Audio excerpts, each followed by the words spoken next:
नरेंद्र मोदी की इमेज पर प्रहार करने के लिए उन्होंने विदेश में झूठ बोला, देश में झूठ बोला, देश की संसद में झूठ बोला और संसद के अपने भाषण में जो झूठ बोला उसको पूरे देश ने सुना।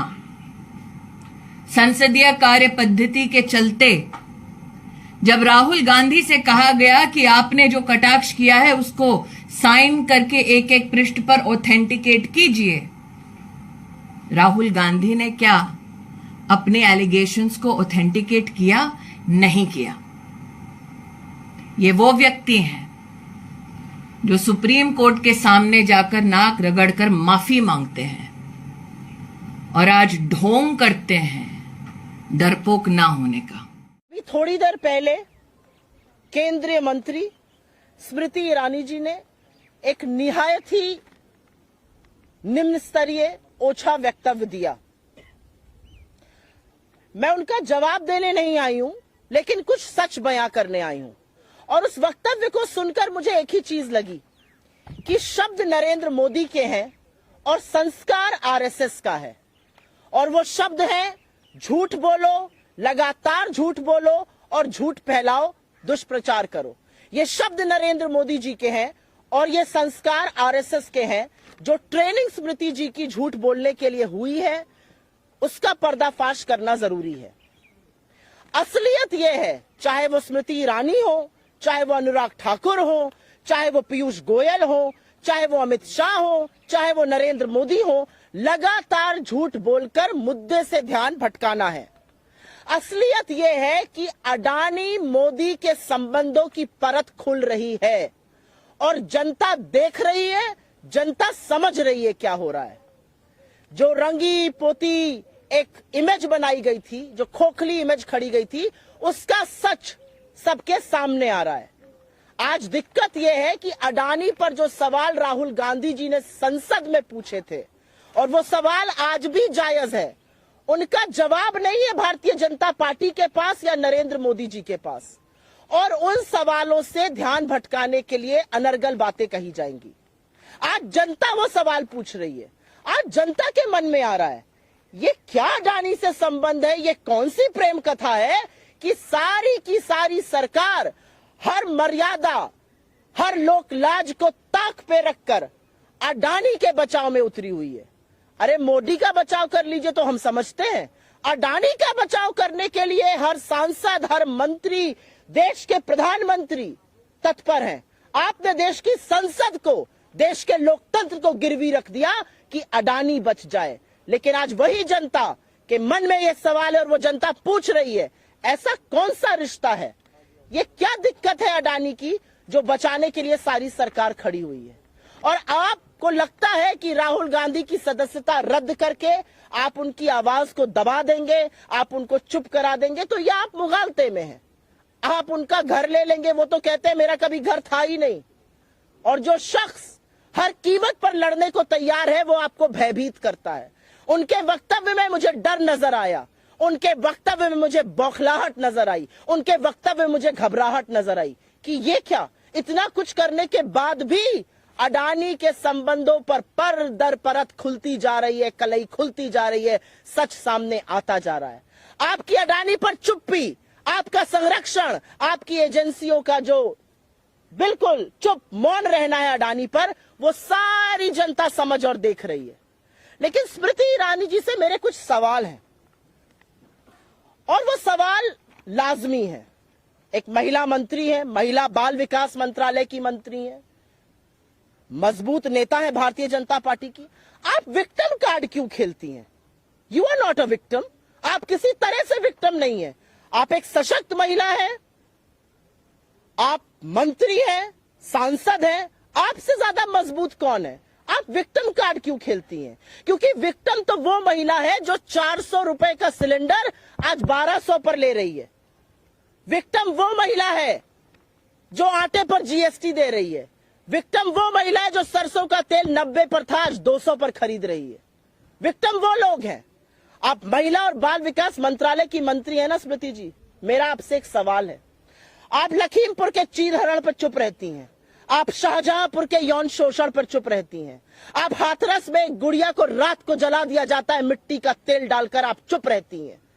लेकिन आपके बगल में बैठा हुआ भारतीय जनता पार्टी का सांसद एक महिला सांसद को, एक महिला विधायक को वैशाली की नगर वधू वेश्या बुलाता है और आप चुप रहती हैं। कब माफी मांगिएगा आप इस देश से?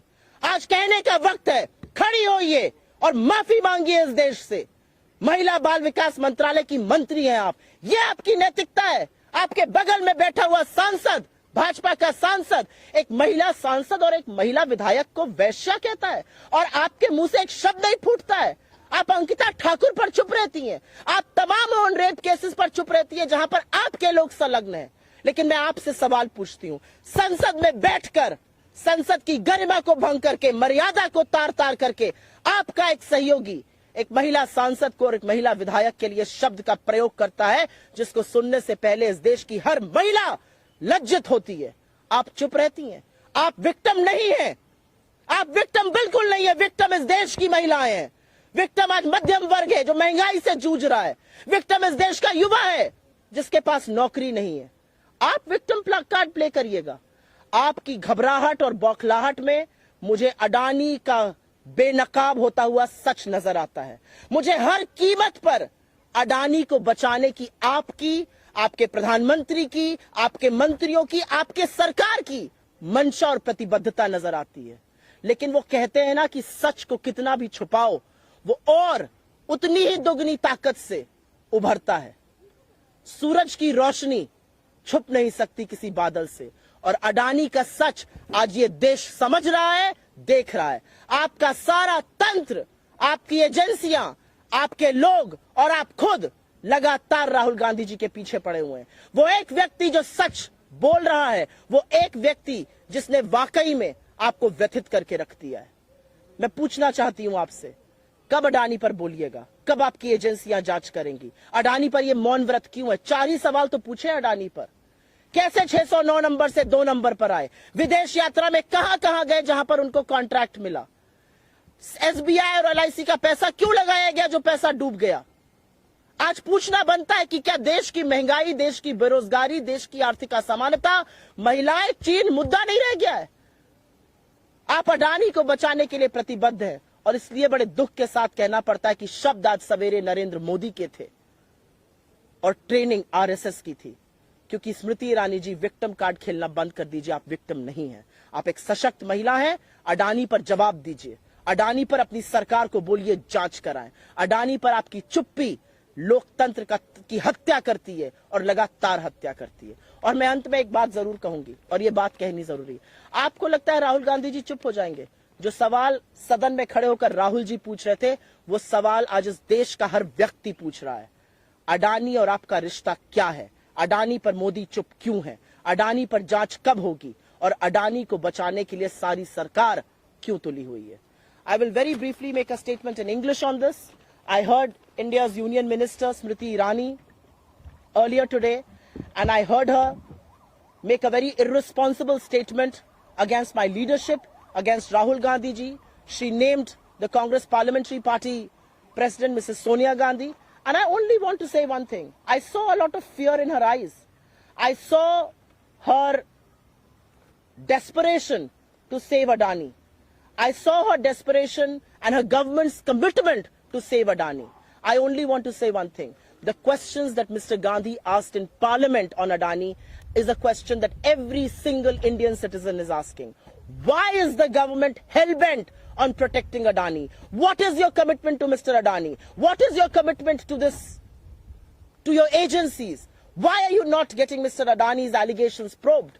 These are very valid questions, and I only want to say one thing to Smriti Irani. You are an extremely powerful woman. You are a cabinet minister. Don't play the victim card. The victims in this country are the middle class, the poor, the farmers, the unemployed. The victims in this country are homemakers who are being suppressed to buy gas cylinders at 1200 rupees, who are now buying oil at 200, who are now paying 100 rupees for petrol. So stop playing the victim card and start answering the questions that we are raising on Adani. None of your efforts to deflect attention away from Adani is being successful. What you tried to do essentially was to murder democracy by disqualifying Rahul Gandhi. But in his disqualification, you have forced the entire nation to ask that one question. Why is Mr. Modi hell-bent, committed to protect Adani? That's the only question that matters.